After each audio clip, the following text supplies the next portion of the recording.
All right, so let's talk about a Pokemon theory that people have kind of misunderstood over the years. And one that I don't know how many people have actually said this before, but I am still standing by it though.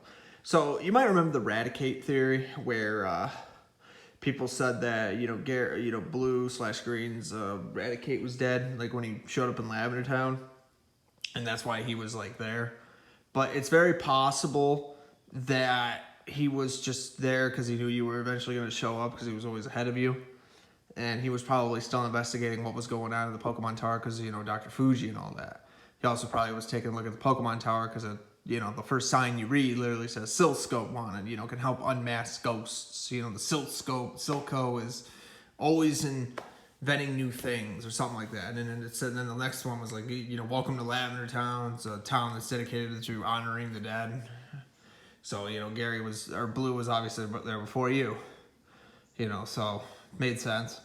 But what's really interesting about it, though, is from what we understand, though, the theory goes that Blue's Raticate was dead, or Green's Raticate was dead.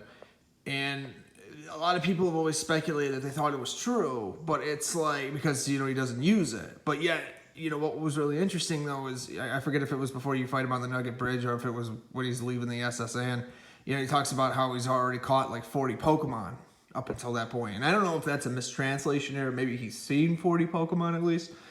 But whatever it is, it's either 40 or it's more than that. But I think, honestly, it was... I don't think it was a mistranslation. I think he really did catch 40 Pokemon because he was always like ahead of you. Like he knew, he's seen things, But what's really interesting, though, is, what about all the other Pokemon that he caught that he never used? That's also possible, too. That's probably exactly why he doesn't have Raticate at that point. And it's also really interesting, like, if he's got 40 Pokemon, why he doesn't just use 6 Pokemon right away. Probably for trainer balancing, because he's supposed to be your rival. I think maybe that's why he wasn't using 6 Pokemon, because some trainers, they could have been using 6 Pokemon, but maybe they decided not to, Same thing with Green at that point, Same thing with you. You could have caught 6 Pokemon, but maybe you were deciding to use a couple of them, right? I mean, it could happen, depending on what your goal of the game is at that point.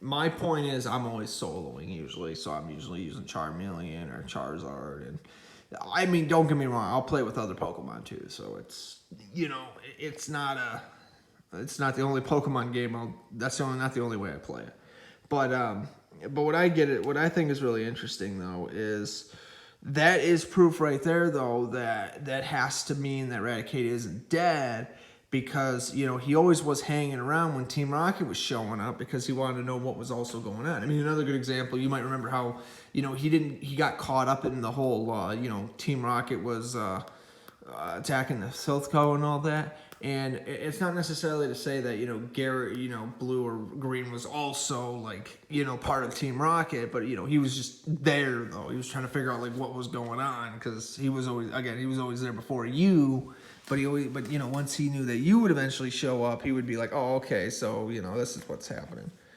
And then, he kind of help you out a little bit, too. He'd give you some good advice every once in a while. So, and then before he'd tell you, smell you later, and then, go off to do what it is that he was trying to do. But yeah, basically, there's no doubt in my mind that that's what they were trying to get at with that. Pokemon was always really notorious for that kind of thing. They were always trying to remind us that there was always something that they didn't... There was always more to the story than what met the eye.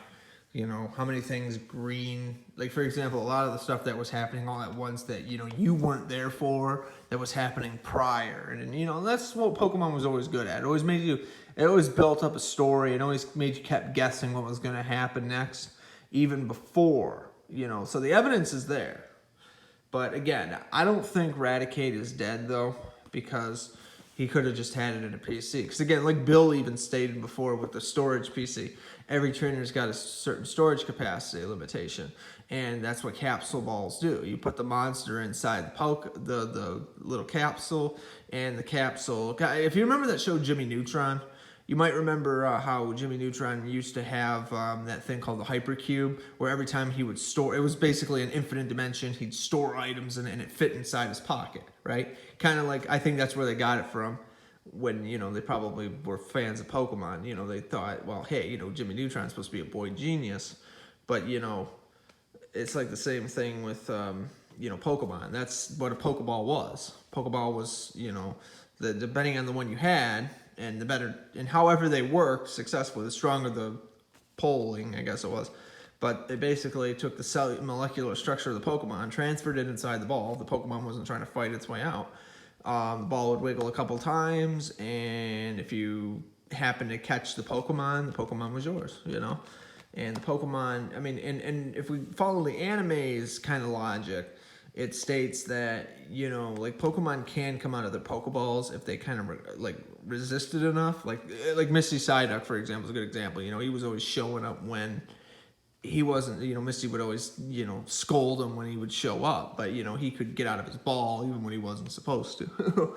And obviously some Pokemon didn't like being in Pokeballs, like, you know, like Pikachu, for example. So he would always ride on Ash or, you know, hide in his backpack or something like that. But, you know, it's actually very interesting, though. You know, every Pokemon was different. Same thing in this case with Raticate. You know, they took it, they put it in a storage, and it was just waiting to be used again. You know, basically how it was. I also do think that it makes a lot of sense that, you know, Green and Red were actually not just notorious trainers, but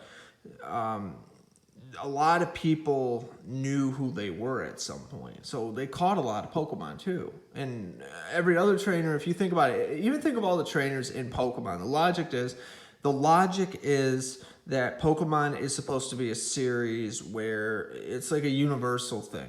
You know, there's so many things happening at once, and that was the adventure. That's like basically what Satoshi Tajiri was trying to get. You know, it was just one of the many stories that, you know, you see, and it was just Red. That was the excitement of Red. You know, he was trying to figure out what was going on out there. He wanted to see it.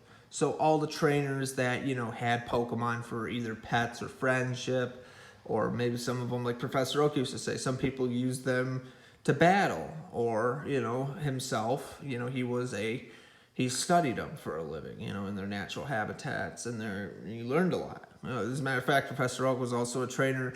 We probably don't even know a lot about Professor Oak because there's some ideas that were scrapped from the final games. Like Professor Oak could have been the champion at one point, or, you know what I mean? Like if he was supposed to be the true final boss, original red and blue, then yeah, or even green and yellow.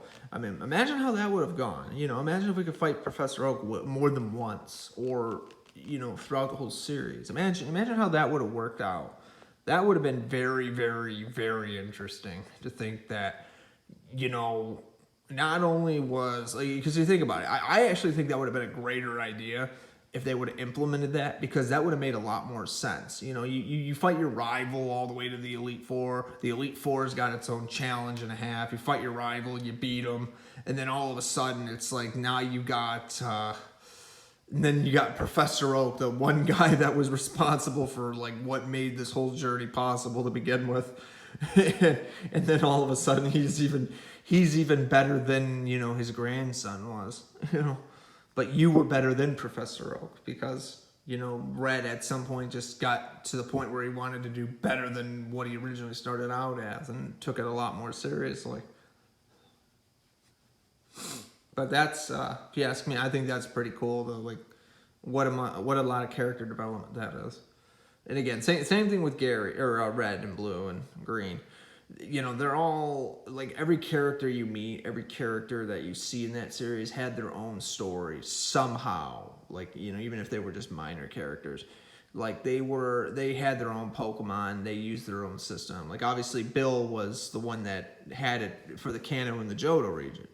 So, and Bill had, I mean, of course, you know, as the series went on, there were other trainers too, that had their own, you know, system in that region. So, of course, then, you know, if you want to get even more tactical, I mean, you might remember how, like in Fire Red and Leaf Green, for example, there was the Ruby side quest that you do, the Ruby and the Sapphire one, hence the trading with Ruby and Sapphire. But that was what happened though. You know, Bill had his friend that was living over on Island 1, I believe, or he was like kind of traveling at the time. And he was stating that, you know, he wanted to be able to link other regions together so other people could use like the trading machine from like long distances. Combine that with Bill's storage capacity, and, you know, more trainers would be able to, you know, store their Pokemon and do what they want with it. Because for some reason they could only carry 6 Pokemon at the time. You know, it's just how it worked, you know. But or even if you remember that one episode in the anime, you know, I just remember this. I haven't seen it in a long time, but it's like, you remember when Ash caught his Krabby, and then all of a sudden the ball just disappeared. And he's like, well, what happened to it? And then Brock told Ash, he said, well, don't you understand? He's like, you know, you have more than 6 Pokemon. You know, because you caught Krabby, it got teleported to the... That's what was really cool, is the technology that they were using. The balls that kept the Pokemon in the capacity it had, and then all of a sudden it would teleport it somewhere else. Like it would teleport it right to the... it was transported to Bill's PC, stored in the... That was really cool, actually. Imagine being able to...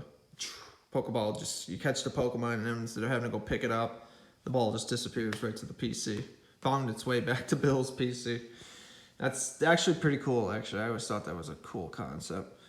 But yeah, it's interesting, though, because... you know, despite what people say about the anime, I mean, there were some things that they did follow in the anime that were based on the games, too. Which I think is actually pretty cool. So... that was always clever. Oh yeah, and even Misty was even adding things to it too, saying like, you know, kind of agreeing with Brock, like, yeah, you didn't know that. But yeah, it is interesting actually how many different things there were, like the people, the systems they used, and even and not only that, but Raticate being alive still, the concept that it's just like any other Pokemon, you know, like all the other Pokemon that we catch. Like if you were to catch like all 151 and the original 151, you know, you would obviously have more than 6 Pokemon at that point, obviously. So with that being said, they'd be sitting in they were sitting in the PC waiting to be used. So same thing with Gary in this case, or blue and /green, depending on whatever you want to call them. I go by green, but you know, but English versions call them blue, so you know, international release. But you know, same character though. Yeah, but that's how it would be, you know. Because what about every other Pokemon that he never had? But what were those 40 Pokemon that he originally caught? I mean, you know, you had his starter, you had his Abra, you had his Rattata. Then you had his Pidgeotto that he had at that time. And that was it. So, you know, he was kind of on his way. You know, he's still finding, he was still chugging along one way or another. You know, what about some of the, you know, like what about some of the, like the teams that he used at the time? Like, you know, for example, maybe he was using other Pokemon that you never seen him use. Like, for example, like, because I always start out with Charizard, for example, Charmander, you know, so he starts out with Squirtle. So mathematically, you know, how does he beat Lieutenant Surge with the team that he has? Because Raichu, knowing Thunderbolt, for example, would easily be able to beat his, you know, Squirtle, his Rattata, his Abra, his, you know, and his Pidgeotto, obviously. So, I mean, with that being said, I mean, is it possible maybe he went and caught Diglett and then, you know, use that against him? Because, you know, obviously, you know, thunder attacks are not effective against the ground types, you know? I mean, it's possible, you know? It's one of those examples of, like, just because you don't see it in the games doesn't mean that it doesn't happen, you know what I mean? Like, I mean, and granted, yeah, some things don't make sense in the games, too. Like, you know, like if we were to hatch like a Kangaskhan out of a Kangaskhan, you got the mother and the Kangaskhan, you know, or the baby Kangaskhan too, you know. It's not supposed to be like that, but it does happen though, you know. So some things, yeah, they should change it, but it is what it is, you know. So, we just have to like kind of look at it like, you know, it sort of makes sense in a way, you know, like maybe it's just a fully grown Kangaskhan, and then, you know, we don't see it grow up, but it's there though. We also don't see like Kangaskhan's without Q-bones. You know, it's possible that Kangaskhan's don't have Q-bones growing up, but they adopt them, you know, because again, Kangaskhan, Genghis-Khan. And the same thing with this case too. I think Gary's Raticate, again, was just stored away somewhere because there was many more Pokemon that they weren't using at the time, and the teams that they had were a little bit different too. So if that's possible, then it would make a lot of sense, because there's a lot of things that are happening all at once that we just don't see in the games. You know, again, when you play Pokemon Gen 1, you're basically looking at it from Red's perspective when it's happening in the present. And that was basically what it was. You know, you were traveling along as a silent protagonist, just trying to figure out what was waiting at the end of the other tunnel for you. You know, the only one that stood in your way was, well, basically your rival. But after a while, you know, Red just got good enough to the point where his rival knew he couldn't even beat him. And he was like, what do you do? What do we do? Like, and there you go. I mean, that's how that one ended. But then it didn't end there, you know. And then it's like debatable, like, you know, how much different Gen 1 and Gen 2 were supposed to be. Because, and again, I'll say this. Based on what we know so far about Gen 2's prototype, because Gen 1 is obviously a prequel to Gen 2, and Gen 2 is a sequel to Gen 1. That much we know, even in the final versions of Pokemon. But if you want a really, well, kind of a, I want to say, even in the 1997 Space World demo, it was a little bit different. I mean, it was a lot different, but you know, but a lot of the assets were still used though, but they were just they kind of reworked it into something else though. Basically, from what we understand, Gen 5 was, or not Gen 5, Gen 2 was still a sequel to Gen 1. So, I don't know by how much, but if you really want to know how much different Gen 2 would have been, I would recommend going and playing Pokemon Reforged for the, it's basically the Space World demo. And it's a pretty damn good hack, like no joke. Like if you really want to see like how much different the 1997 Space World demo was, you can catch Mew, you can catch Mewtwo, you can catch Zapdos, Moltres, Articuno, you can catch Raikou, you can catch Entei, you can catch Suicune, you can catch Ho-Oh, you can even catch Lugia, you know, because people said at that time, Gen 2, like, you know, Lugia wasn't supposed to be able to be caught at that time, but what was Lugia doing in the game's prototype data? Well, maybe Lugia was an idea at the time, and they didn't know what to do with her. You know, which is still kind of, I still think that's really interesting that, you know, Lugia was supposed to be originally a goddess. And, I mean, it just makes so much more sense now to think that Lugia wasn't just a Pokemon, you know, deity. It was also a deity for life itself. So it is more powerful than we originally thought it was. Maybe not as far as stats go, but it's like holding back its true powers, you know. It's actually very interesting. Makes a lot more sense now because, you know, Ho-Oh had the same kind of abilities and they're considered to be really close. Is Ho-Oh a male, but Lugia is a female? You know, it's, I mean, even though they're genderless legendaries, but, you know, it's actually kind of interesting to think about. You know. I could see Ho-Oh being a male because it's a giant, you know, it looks like a giant Chinese chicken, basically. But it's roosting at the top of its...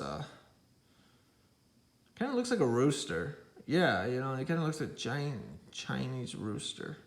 The more I think about it. Yeah, that does make sense. Like kind of like a rainbow Chinese, a Chinese cock. Because that's basically what they'd call them, is a giant Chinese chicken. But anyways, so yeah, there's a lot of things we could still talk about in Pokemon, but we'll save that for another video. But yeah, do I think Raticate's dead? No. I think it was just alive and put into a storage unit as well. Yeah, and if anything else, like all the creepypastas too, like, you know, I don't have any evidence to believe that they're real either. Like, you know, like the buried alive one, obviously it's fake. The people dying of Lavender syndrome, also fake. Although it is pretty weird. And oh yeah, and going on record, people said that there was like this beta version of like Lavender Town's theme. That's not true. There is no original Lavender Town like beta version. It's still the same song that was in the original. So there's no evidence to believe that Lavender Town's theme is any different than the one we're previously known as. Now, you got the hidden frequencies, yes, but, but I'm not talking about the one where they had the ghosts saying, get out, and all that. Not that one. I'm just talking about, like they had different pitch levels, but at the same time, though, they also had different kinds of software that they were using, too, So they just maybe changed around the settings a little bit, but it was still the same song, though, if that works. So I don't see how that would be any different. But anyways, like I said, I mean, Pokemon is a great series. It really does have a lot of mystery. We're still trying to figure out a lot of this stuff, but I don't think we'll never figure it out. I think eventually at some point we will. But basically, it goes like this. Every generation they come out with new ideas, and there's a lot of stuff that they scrap. And maybe not in this case. I mean, this stuff we obviously knew beforehand. But as far as every Pokemon game goes, there's usually a lot of ideas. And due to time constraints, that's basically why they don't do this stuff, So they just end up recycling it with some other things. So that's basically what ends up happening as far as a Pokemon game goes. It basically just boils down to how many ideas they have and which ones do they want to use, and how much different would the series have been if they would have kept what they previously kept. So it's interesting to think about in a long way. But anyways, if I find any more videos, I'll let you know. But if you're not subscribed already, please subscribe. If you want to support me on Patreon, you can, but you don't have to. Just throwing that out there. But just people watching this channel is also good enough. That makes me happy. It really does. So anyways, yeah, please have a nice day, everybody. And if you have any requests, let me know. If you have any questions about anything, let me know. If you need help with Pokemon Reforged, let me know. I'll be more than glad to help you with that too. And I'll look into it as well. I probably should replay it because I don't think I have a full playthrough on this channel yet of it. But I got like certain segments of it though, which is actually pretty cool.